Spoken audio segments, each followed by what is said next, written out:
കഴിയാത്ത അവിതർക്കിതമായ സത്യമാണ്. അതുകൊണ്ട് തന്നെ ഈ ദിവസം ആ മൂല്യങ്ങൾ ഉയർത്തിപ്പിടിക്കുവാനുള്ള കരുത്തുറ്റ ദിവസമാക്കി മാറട്ടെ എന്ന് ആത്മാർത്ഥമായി പ്രാർത്ഥിക്കുന്നു. ഇവിടെ കർത്താവിന്റെ ദാസൻ നിങ്ങളോട് ഓർമ്മിപ്പിച്ചതുപോലെ ഇത് മദ്യപാനത്തിനും മയക്കുമരുന്നിനും എതിരെയുള്ള ഒരു ബോധവൽക്കരണ സന്ദേശമാണ്. ശാസ്ത്രത്തിന്റെ കുതിപ്പിൽ പുളകം കൊള്ളുന്ന ആധുനിക മനുഷ്യൻ പ്രപഞ്ച രഹസ്യങ്ങളുടെ ചുരുളഴിച്ചുകൊണ്ട് തങ്ങളുടെ ജൈത്രയാത്ര തുടർന്നുകൊണ്ടിരിക്കുന്ന ഒരു കാലഘട്ടം. ആകാശത്തിന്റെ ഈ അറുതികൾ ചവിട്ടിക്കയറുന്നത് മുതൽ ആഴിയുടെ ആഴങ്ങളിലേക്ക് ഊളിയിട്ടിറങ്ങുന്നത് വരെ, വൃക്കയും ഹൃദയം പറിച്ചു നടന്നത് മുതൽ ടെസ്റ്റോവ് ശിശുവിന് ജന്മം കൊടുക്കുന്ന ഗർഭപാത്രമായി മാറിക്കൊണ്ടിരിക്കുന്ന ഒരു ശാസ്ത്ര യുഗത്തിലാണ് ഞാൻ നിങ്ങളും അധിവസിക്കുന്നത്. ഒരു മനുഷ്യൻ ഇങ്ങനെ എഴുതിയിട്ട് കയ്യിലൊരു കല്ലുമേന്തി കാട്ടുമൃഗങ്ങളുടെ കാൽപ്പാട് പിന്തുടർന്ന പ്രാചീന മനുഷ്യൻ മുതൽ കമ്പ്യൂട്ടർ റൂമിൽ കണ്ണുനട്ടിരുന്ന കാര്യങ്ങളെ കൈത്തുമ്പിലിട്ട് ചലിപ്പിക്കാൻ മനുഷ്യൻ പഠിച്ചു. പക്ഷേ മനുഷ്യനെ പോലെ ജീവിക്കാൻ മനുഷ്യൻ എവിടെയോ മറന്നുപോയി. ഈ കാലഘട്ടത്തിന്റെ മൂല്യച്യുതികളെ ഇന്നത്തെ പത്രത്താളുകളിൽ മാധ്യമങ്ങളിൽ നമുക്ക് വായിച്ചും കാണുവാനും കേൾക്കുവാനും കഴിയും. ഇതെല്ലാം നടക്കപ്പെടുന്ന ദൈവത്തിന്റെ സ്വന്തം നാട് എന്ന ഈ അപരനാമത്തിൽ അറിയപ്പെടുന്ന ഈ കൊച്ചു കേരളത്തിലാണ് എന്നുള്ളത് വിസ്മരിക്കുവാൻ കഴിയാത്ത അവിതർക്കിതമായ സത്യമാണ്. കൊലപാതകങ്ങൾ, കൊള്ളിവെപ്പുകൾ, പീഡനങ്ങൾ, മോഷണങ്ങൾ, പിടിച്ചുപറികൾ, അങ്ങനെ മനുഷ്യന്റെ മനസാക്ഷിയെ പോലും ഞെട്ടിക്കുന്ന എത്രയെത്ര സംഭവങ്ങൾ ഈ കൊച്ചു കേരളത്തിൽ നമുക്ക് കാണുവാൻ കഴിയും. എന്താണ് ദൈവത്തിന്റെ സ്വന്തം നാട് എന്ന അപരനാമത്തിൽ അറിയപ്പെടുന്ന ഈ കൊച്ചു കേരളം? നാനാത്വത്തിൽ ഏകത്വം, സമത്വ സുന്ദര സാഹോദര്യത്തിൽ വിളങ്ങുന്ന നാട്. ഹിന്ദു എന്ന്, മുസ്ലിം എന്ന്, ജൈന എന്ന്, പാർസി എന്ന്, ക്രിസ്ത്യാനി എന്ന് വേർതിരിവില്ലാതെ എല്ലാവർക്കും സമത്വ സുന്ദര സാഹോദര്യത്തിൽ മുമ്പോട്ട് പോകുന്ന ദൈവത്തിന്റെ സ്വന്തം നാട്. ഓങ്കാരവും മോശാനിയും ഒത്തുപാട്ടുകളും ഒത്തുണങ്ങിയ നാട്. പച്ചപ്പട്ടുടുത്ത് വയലോലിൽ കുട്ടനാടും ഡാമുകളും പുഴകളും കാട്ടരുവിയും കാട്ടാറും ഉൾപ്പെട്ടു നിൽക്കുന്ന ഇടുക്കി എന്ന് കൊച്ചുമിടുക്കി ഉൾപ്പെട്ടു നിൽക്കുന്ന ദൈവത്തിന്റെ സ്വന്തം നാടെന്ന അപരനാമത്തിൽ അറിയപ്പെടുന്ന ഈ കൊച്ചു കേരളത്തിൽ നടപാടുന്ന കൊലപാതകങ്ങൾ, കൊള്ളിവെപ്പുകൾ, പീഡനങ്ങൾ, മോഷണങ്ങൾ, പിടിച്ചുപറികൾ, അങ്ങനെ മനുഷ്യന്റെ മനസാക്ഷിയെ പോലും വൈകൃതപ്പെടുത്തി കളയുന്ന സ്വഭാവത്തിന്റെ വൈകൃതികൾ ഓരോ ദിവസത്തെ തലക്കെട്ടുകൾ പത്രമാധ്യമങ്ങൾ നമ്മുടെ മുമ്പിൽ വരച്ചു കാണിക്കുക. ഓരോ ദിവസവും മലയാളികൾ രാവിലെ എഴുന്നേറ്റ് വരുമ്പോൾ എങ്ങോട്ടാണ് മനുഷ്യന്റെ പോക്കെന്നുള്ള വിരൽ ചൂണ്ടി ചോദിക്കുന്ന ഒരു ചോദ്യത്തിലേക്ക് ഓരോ ദിവസവും പൊട്ടിവിടരുകയാണ്. അർത്ഥാത് ഇതിൽ നിന്ന് നമുക്കൊരു മോചനം വേണം. ഇതിൽ നിന്നൊരു മോചനം വേണം. ആർക്ക് മോചനം വരുവാൻ കഴിയും? ആർക്കാണ് ഈ മാനവകുലത്തെ രക്ഷിക്കുവാൻ കഴിയുന്നത്? അത് തന്നെയാണ് ഈ സന്ദേശത്തിന്റെ അകക്കാമ്പ് എന്ന് പറയുന്നത്. അതുകൊണ്ട് പ്രിയ സ്നേഹിതരെ, ഇതൊരു മതപ്രസംഗമല്ല കേട്ടോ. ഇത് ഏതെങ്കിലും നിങ്ങളെ ആയിരിക്കുന്ന മതത്തിൽ നിന്ന് ഞങ്ങളായിരിക്കുന്ന ചിന്താഗതിയിലേക്ക് വലിച്ചെടുപ്പിക്കുന്ന സന്ദേശമല്ല. ഇത് നിങ്ങളുടെ ജീവിതത്തെ വല്ലാതെ വൈകൃതപ്പെടുത്തി കളയുന്നതിന്റെ സ്വഭാവത്തെ യഥാർത്ഥമായ രൂപീകരണത്തിലേക്ക് കൊണ്ടുതരാൻ കഴിയുന്ന കരുത്തുറ്റ സന്ദേശമാണ് ഈ ദേശത്തോട് ഞങ്ങൾ വിളംബരം ചെയ്തുകൊണ്ടിരിക്കുന്നത്. അതുകൊണ്ട് തന്നെ ഇങ്ങനെ പറയുവാൻ കഴിയും, ഈ കാലഘട്ടത്തിന്റെ മൂല്യച്യുതിയായി സംഭവിച്ചുകൊണ്ടിരിക്കുന്ന മനുഷ്യന്റെ സ്വഭാവത്തെ വല്ലാതെ വൈകൃതപ്പെടുത്തി കളയുന്ന ഈ മദ്യപാനത്തിൽ അടിമനുഖത്തിൽ നിന്നും നിങ്ങളെ പുറത്തു കൊണ്ടുപോകാൻ കഴിയുന്ന കരുത്തുറ്റ സന്ദേശമാണ് ഈ ദേശത്തോട് ഞങ്ങൾ വിളംബരം ചെയ്തുകൊണ്ടിരിക്കുന്നത്. നമുക്കറിയാം, ഈ കാലഘട്ടത്തിൽ തെരുവോരങ്ങളിൽ വിറ്റടിക്കപ്പെടുന്ന ഏറ്റവും വിവിധ ലാഭക്കണക്കുയർത്തി കാണിക്കുന്ന ഒരു ശൃംഖലയാണ് ഈ ലഹരി പദാർത്ഥങ്ങളുടെ ഉപയോഗം എന്ന് പറയുന്നത്. അടുത്തിടയ്ക്ക് മലയാള മനോരമ പത്രത്തിൽ വന്ന വാർത്ത എന്റെ ഹൃദയത്തിന്റെ താളുകളിൽ എടുത്തു പറയുവാൻ ആഗ്രഹിക്കുന്നു. സ്ത്രീയിൽ അടിയന്തരാവസ്ഥ പ്രഖ്യാപിച്ചു. കാരണം അവിടുത്തെ ഗവൺമെന്റ് അടിയന്തരാവസ്ഥ പ്രഖ്യാപിക്കുവാൻ കാരണം അവിടുത്തെ യുവാക്കൾ ശവകുടീരം ബാന്തുന്നു. എന്തിനാണെന്ന് ചോദിച്ചാൽ ഒരു മയക്കുമരുന്നിന് വേണ്ടിയാണ്. അർത്ഥം അതിന്റെ പിന്നാമ്പുറങ്ങൾ ചകഞ്ഞെടുത്ത് പരിശോധിക്കുമ്പോൾ ഇവർ ഈ ശവകുടീരം മാന്തുവാൻ കാരണം കുഷെന്ന ലഹരി പദാർത്ഥം ഉപയോഗിക്കപ്പെടണമെങ്കിൽ, അത് ഉണ്ടാക്കണമെങ്കിൽ ഈ മനുഷ്യന്റെ ദ്രവിച്ച് അസ്ഥികൾ പുറത്തെടുക്കും. എന്നിട്ട് അത് പൊടിച്ച് ഈ കുഷെന്ന ലഹരിയുടെ ആ ഉപയോഗത്തിന് വേണ്ടി അതിൽ ചേർത്ത് വീര്യം കൂട്ടി അവർ ഉപയോഗിക്കാൻ തുടങ്ങി. നിവർത്തികേടുന്ന വെള്ളം അവിടെയുള്ള പോലീസ് അധികാരികൾ, സർക്കാർ സംവിധാനങ്ങൾ കാര്യം ചെയ്തു. കുഴിമാടങ്ങൾക്ക് കാവലേർപ്പെടുത്തി. സ്ത്രീയിൽ അടിയന്തരാവസ്ഥ. ഏകദേശം 3-4 മാസത്തിന് മുമ്പ് മലയാള മനോരമ പത്രങ്ങളും പത്രത്താളുകളിൽ മാധ്യമങ്ങളിൽ വന്ന തലക്കെട്ടോടുകൂടിയുള്ള വാർത്തയാണ് ഞാൻ നിങ്ങളോട് വിളംബരം ചെയ്തത്. അർത്ഥാത് വല്ലാതെ മാറിക്കൊണ്ടിരിക്കുന്ന മാനവകുലത്തിന്റെ മുമ്പിലാണ് ഞാനും നിങ്ങളും അധിവസിക്കുന്നത്. നമുക്കറിയാം, 14-ാം നൂറ്റാണ്ടിൽ സ്വാമി വിവേകാനന്ദ ഭാരതത്തെ നോക്കി പറഞ്ഞൊരു വാക്കുണ്ട്, ഭാരതം ഒരു ഭ്രാന്താലയമെന്ന്. പക്ഷേ 21-ാം നൂറ്റാണ്ടിൽ അദ്ദേഹം ജീവിച്ചിരുന്നെങ്കിൽ ഭാരതത്തെ നോക്കി പറയുമായിരുന്നു, ഭാരതം ഒരു മദ്യാലയമെന്ന്. അത് അത്രമാത്രം അധംപതിച്ചിരിക്കുന്നു മനുഷ്യന്റെ മദ്യപാനവും മയക്കുമരുന്നിന്റെ ഉപയോഗം എന്ന് പറയുന്നത്. എന്താണ് മനുഷ്യൻ? ഒരു മനുഷ്യൻ ഇങ്ങനെ കൂടിയിട്ടു മനുഷ്യന്റെ ശരീരത്തെ കുറിച്ച് രണ്ട് കാലുകൾ കൊണ്ട് എഴുന്നേറ്റ് നട്ടെല്ലുകൊണ്ട് നിവർന്നു നിന്ന് സർവ്വസ്വതന്ത്രമായി ചലിപ്പിക്കാൻ കഴിയ രണ്ട് കൈകൾ, അങ്ങോട്ടും ഇങ്ങോട്ടും നോക്കുവാൻ കഴിയ രണ്ട് കണ്ണുകൾ, വീതിയുള്ള നെറ്റിത്തടം, 1300 ഗ്രാം തൂക്കമുള്ള തലച്ചോർ, അതിൽ cerebellum, medulla oblongata, thalamus, hypothalamus ഇങ്ങനെ വേർതിരിച്ചിരിക്കുന്നു. 70 ലക്ഷം കോശങ്ങൾ, 206 അസ്ഥികൾ, 96,650 മൈൽ നീളമുള്ള രക്തക്കുഴൽ. ബയോളജിക്ക് ഇങ്ങനെ പറയുന്നു, ഭൂമിയെ 2 വട്ടം ചുറ്റുവാനുള്ള കരുത്തൊട്ട രക്തക്കുഴലുകൾ അട്ടിയടിക്കിയായിട്ട് നമ്മുടെ ശരീരത്തിൽ നിക്ഷേപിച്ചിരിക്കുന്നു. അർത്ഥാത് വിശുദ്ധ ബൈബിൾ ഇങ്ങനെ പറയുന്നു, മനുഷ്യനെ ദൈവം അത്ഭുതവും അതിശയകരമായി സൃഷ്ടിച്ചിരിക്കുന്നു. അതുകൊണ്ട് പ്രിയ സ്നേഹിത, മദ്യപാനവും മയക്കുമരുന്നും ദൈവം അമർത്ഥമായി തന്ന ഈ ശരീരത്തെ നശിപ്പിക്കുന്നതെന്നുള്ള ഉത്തമമായ ബോധ്യം ഈ സന്ദേശത്തിലൂടെ പ്രാരംഭമായി ഞാൻ നിങ്ങളോട് അറിയിക്കുക. അതുകൊണ്ട് മദ്യമെന്ന് പറയുന്നത് അധർമ്മത്തിന്റെ താക്കോല, നാശത്തിന്റെ കവാടമാണ്. നമ്മുടെ ജീവിതത്തിന്റെ സ്വപ്നങ്ങളെയെല്ലാം തല്ലിത്തകർത്ത് അഗാധമായ മരണത്തിന്റെ കരാള കഷ്ടങ്ങളിലേക്ക് നിർമ്മാണം എറിഞ്ഞു കൊടുക്കുന്നതാണ് മദ്യപാനവും മയക്കുമരുന്നും. അതുകൊണ്ട് ഈ സന്ദേശത്തോടെ ഞാൻ നിങ്ങളോട് ആഹ്വാനം ചെയ്യുന്നു, അതിൽ നിന്ന് പുറത്തു വരിക. അതുകൊണ്ട് ഇങ്ങനെ പറയുവാൻ കഴിയും, ആകാശവിധാനത്തിൽ പറന്നുല്ലസിക്കുന്നതിന്റെ പട്ടം അതിന് നൂൽപ്പെട്ടി മുളങ്കാട്ടിൽ പതിക്കപ്പെടുന്നത് പോലെ, യന്ത്രത്തകരാർ സംഭവിച്ച ഒരു ചെറുവിമാനം പാറക്കെട്ടിനകത്ത് തച്ചുടിയപ്പെടുന്നത് പോലെ, ജീവിതത്തിന്റെ നല്ല സ്വപ്നങ്ങളെയെല്ലാം ലാളിച്ചുകൊണ്ടിരിക്കുന്ന സമയം എവിടെയോ മദ്യപാനത്തിന്റെ മയക്കുമരുന്ന് അടിമനുഖത്തിലേക്ക് വലിച്ചെറിയപ്പെട്ട് ഈ സ്വപ്നങ്ങളെല്ലാം തല്ലിത്തകർക്കപ്പെട്ടൊരു മൂലയിലേക്ക് ഒതുക്കപ്പെട്ടൊരു ജന്മമായി അവശേഷിക്കുന്ന വ്യക്തിയാണോ? നിങ്ങളെ മാറ്റുവാൻ കഴിയുന്ന കരുത്തുറ്റൊരു സന്ദേശമാണ് ഈ തെരുവീതി ഞങ്ങൾ വിളംബരം ചെയ്തുകൊണ്ടിരിക്കുന്നത്. അതുകൊണ്ട് പ്രിയ സ്നേഹിതരെ, മറക്കരുത്, ഈ മദ്യപാനവും മയക്കുമരുന്നും നമ്മുടെ ജീവിതത്തെ തകർക്കുന്നതാ. ഈ മദ്യപാനവും മയക്കുമരുന്നും നമ്മുടെ ശരീരത്തെ നിർബാധ മരണത്തിന്റെ കരാള കഷ്ടങ്ങളിലേക്ക് എറിഞ്ഞു കൊടുക്കുന്ന. തിരുവനന്തപുരത്ത് ദേശമുണ്ട്, ചെങ്കൽച്ചൂള എന്ന ദേശത്തിന്റെ പേര് ചെങ്കൽച്ചൂള. ഒരു കാലത്ത് ഇവിടുത്തെ പോലീസ് അധികാരികൾക്ക് തലവേദനയായിരുന്നു, ഇവിടുത്തെ സർക്കാർ സംവിധാനങ്ങൾ തലവേദനയായിരുന്നു ചെങ്കൽച്ചൂള. ഒരു കാലത്ത് കൊലപാതകങ്ങൾ, കൊള്ളിവെപ്പുകൾ, പീഡനങ്ങൾ, മോഷണങ്ങൾ, പിടിച്ചുപറികൾ, അങ്ങനെ മനുഷ്യന്റെ മനസാക്ഷ്യത്തിൽ ഞെട്ടിക്കുന്ന എത്രയെത്ര സ്വഭാവ വൈകൃതികൾക്ക് വിധേയ ചെങ്കൽച്ചൂള എന്ന ദേശം ഇന്നവിടെ പോകുമ്പോ സമൂഹത്തിന്റെ ചരിത്രം മാറി. അവിടെയുള്ള അമ്മപെങ്ങന്മാർക്ക് സന്തോഷത്തോടെ വസിക്കുവാൻ കഴിയും. അവിടുത്തെ കുഞ്ഞുങ്ങൾക്ക് നല്ല സ്വപ്നങ്ങളുണ്ട്. കാരണം അവരുടെ പിതാവോ അവരുടെ സഹോദരങ്ങൾ ഇന്ന് മദ്യപിക്കുന്നില്ല, കഞ്ചാവിന് അടിയല്ല, ലഹരിക്ക് അങ്ങനെയുള്ള ലഹരിയുടെ അടിമകത്തിലേക്ക് വലിച്ചെറിയപ്പെടുന്നില്ല. ഇവിടുത്തെ സർക്കാർ സംവിധാനങ്ങൾ പറഞ്ഞൊരു വാക്കുണ്ട്, ചെങ്കൽച്ചൂളയിൽ ദേശം നന്നാവില്ല. ഇനിയും അവിടെ പീഡനങ്ങൾ ഉണ്ടാകും, ഇനിയും അവിടെ കൊള്ളിവെപ്പുകൾ ഉണ്ടാകും, ഇനിയും അവിടെ മോഷണങ്ങൾ ഉണ്ടാകും, ഇനിയും അവരുടെ ജീവിതത്തിന്റെ മധുരസ്വപ്നങ്ങളിൽ തല്ലിത്തകർക്കപ്പെട്ട ഒരു കൂട്ട കുടുംബങ്ങൾ പുറത്തു വരും. പക്ഷേ ഞങ്ങളെപ്പോലുള്ള ഒരു കൂട്ട സുവിശേഷകർ ആ ദേശത്തോട് വിളംബരം ചെയ്ത ഈ സത്യസന്ദേശമാണ് ചെങ്കൽച്ചൂളയെ മാറ്റിമറിച്ചത്.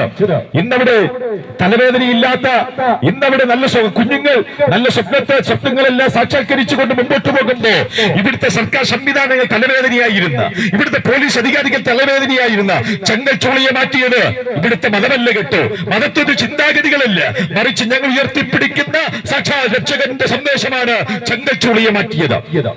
അർത്ഥാത് വൈപ്പിനും കല്ലുവാതിൽക്കലും നമ്മളോട് വിരൽ ചൂണ്ടി പറയുന്നൊരു വാക്കുണ്ട്, വിഷമദ്യ തുറന്ന സ്ഥലങ്ങളാ. ഇന്നവിടെ ചെല്ലുമ്പോൾ ശാരീരികമായ ബലഹീനതകൾ സംഭവിച്ച് ജീവിതത്തിന്റെ സ്വപ്നങ്ങളെല്ലാം തല്ലിത്തകർക്കപ്പെട്ട ഭവനങ്ങളിലും തെരുക്കോളിലും ഒതുങ്ങി മാറി യാത്ര ചെയ്യുന്ന ഒരു കൂട്ട യുവാക്കളെ കാണുവാൻ കഴിയും. അവർ പറയുന്നൊരു വാക്കുണ്ട്, പ്രിയ സ്നേഹിത, മദ്യവും മയക്കുമരുന്നും നമ്മുടെ ജീവിതത്തെ തകർക്കുന്നതാണ്. ഒരു കാലത്ത് നല്ല സ്വപ്നങ്ങളുടെ സാക്ഷാത്കരണത്തിന് വേണ്ടി ഓടപ്പെട്ട ഒരു കാലഘട്ടം ഞങ്ങൾക്കുണ്ടായത്. പക്ഷേ ഞങ്ങളുടെ കുടുംബത്തെ തകർത്തത്, ഞങ്ങളുടെ ജീവിതത്തെ തല്ലിത്തകർത്തത് മദ്യപാനമാണ്. അതുകൊണ്ട് വൈപ്പിനും കല്ലുവാതിൽക്കൽ നമ്മളോട് വിരൽ ചൂണ്ടി പറയുന്നൊരു വാക്കുണ്ട്, മദ്യപാനം നിങ്ങളുടെ ജീവിതത്തെ തകർക്കുന്നതാണ്. അതുകൊണ്ട് പുറത്തു വരുവാൻ ഈ വൈപ്പിനും കല്ലുവാതിൽക്കൽ നമ്മളോട് ഈ ദേശത്തോട് ആഹ്വാനം ചെയ്യുകയാണ്. അർത്ഥാത് നിങ്ങൾ ചിന്തിക്കുന്നത് നിങ്ങളുടെ സ്വാതന്ത്ര്യമാണ്, അത് തീർച്ചയായും നിങ്ങളുടെ സ്വാതന്ത്ര്യമാണ്. 1947 ഓഗസ്റ്റ് 15 സമരവീര നേതാക്കന്മാരെ മഹാത്മാഗാന്ധി, സുഭാഷ് ചന്ദ്രബോസ്, ഗോപാലകൃഷ്ണ ഗോഖലെ, സർദാർ വല്ലഭായ് പട്ടേൽ അങ്ങനെയുള്ള കരുത്തുറ്റ വീര നേതാക്കന്മാരുടെ കരുത്തുറ്റ സ്വാതന്ത്ര്യം ഏതൊരു ഭാരതീയ നിലയിലും നമുക്ക് അഭിമാനം കൊള്ളാൻ കഴിയുന്ന സ്വാതന്ത്ര്യമാണ്. എന്നാൽ ഇവിടെ വിളംബരം ചെയ്യപ്പെടുന്ന സ്വാതന്ത്ര്യം എന്ന് പറയുന്നത് ഏതെങ്കിലും മതം തരുന്ന സ്വാതന്ത്ര്യമല്ല, ഏതെങ്കിലും രാഷ്ട്രീയ സംവിധാനങ്ങളുടെ സ്വാതന്ത്ര്യമല്ല, ഏതെങ്കിലും രാജ്യങ്ങൾ തരുന്ന സ്വാതന്ത്ര്യമല്ല, ഒരു പ്രത്യേക മതവിഭാഗത്തിന് വേണ്ടിയുള്ള സ്വാതന്ത്ര്യമല്ല. മനുഷ്യന്റെ സ്വഭാവത്തെ വല്ലാതെ വൈകൃതപ്പെടുത്തി കളയുന്ന, ഭാവത്തിൽ നിന്ന് നിങ്ങളെ പുറത്തു കൊണ്ടുവരാൻ കഴിയുന്ന കരുത്തുറ്റ സ്വാതന്ത്ര്യത്തെ കുറിച്ചാണ് ഈ ദേശത്തോടെ ഞങ്ങൾ വിളംബരം ചെയ്യുന്നത്.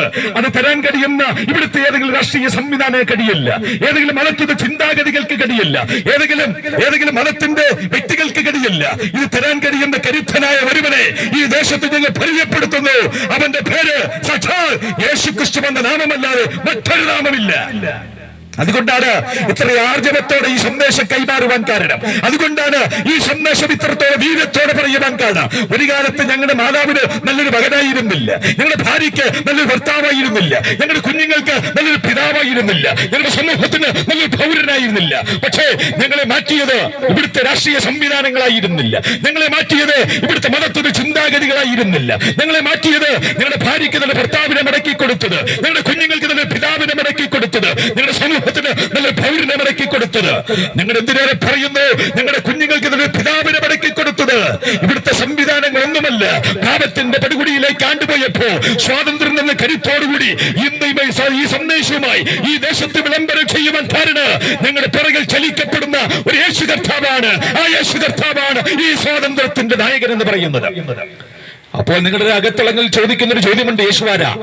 ഇടപറകെ പറഞ്ഞൊരു വാക്കുണ്ട്, യേശു ജീവിച്ചിരുന്ന ചരിത്ര പുരുഷനല്ല, പക്ഷേ താൻ അറിയാതെയോ മരണത്തിന്റെ അവസാന നാളിൽ കോറിയിട്ടു യേശു ചരിത്രത്തിലുണ്ടായിരുന്ന ചരിത്ര പുരുഷനാണ്.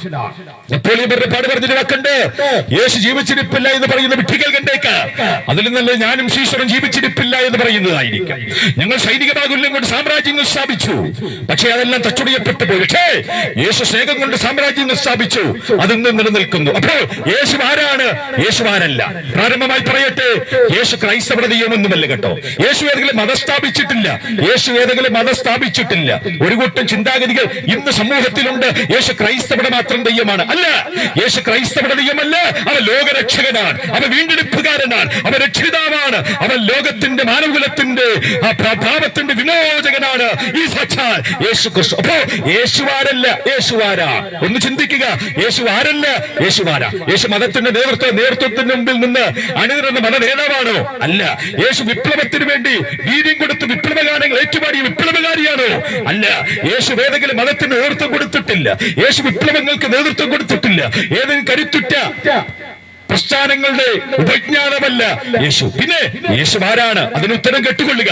യേശു ആരാണെന്ന് ചോദിച്ച അവ ദൈവദേശത്തിന്റെ പ്രഭയാണ്, തത്വത്തിന്റെ മുദ്രയാണ്, താൻ മാത്രം അമർത്തുകയുള്ള ഉലക ചരിത്രത്തിൽ ഒറ്റ രക്ഷകനും ഒറ്റ വീണ്ടെടുപ്പുകാരനും ഒറ്റ നേതാവും ഒരേ ഒരു ദൈവവും ഈ ദേശത്തോട് ഞങ്ങൾ വിളംബരം ചെയ്യുന്ന സാക്ഷാൽ യേശു ക്രിസ്തു എന്ന നാമമല്ലാതെ യേശു മറ്റൊരു നാമമില്ല. അതുകൊണ്ട് ഈ സന്ദേശത്തിന്റെ ദൈവം യേശുവാണ്, ഈ സന്ദേശത്തിന്റെ കൊടി യേശുവാണ്, ഈ സന്ദേശ പോരാട്ട വീരന്മാരായ ഞങ്ങളെ പോലെ ഒരു കൂട്ടം യുവാക്കളുടെ വീരമെന്ന് പറയുന്നത് യേശുവാണ്. അതുകൊണ്ട് യേശുവിനെ പോലെ ഉലകത്തിലാരും ജനിച്ചിട്ടില്ല, യേശുവിനെ പോലെ ഉലകത്തിലാരും ജീവിച്ചിട്ടില്ല, യേശുവിനെ പോലെ ഉലകത്തിലാരും മരിച്ചിട്ടില്ല, യേശുവിനെ പോലെ ഉലകത്തിലാരും ഉയർത്തിട്ടില്ല, യേശുവിനെ പോലെ ഉലകത്തിലാരും രണ്ടാമത് വരുന്നില്ല, അവനെ പറയാനാരുമില്ല, അവനെ പോലെ ആരാധനാരുമില്ല.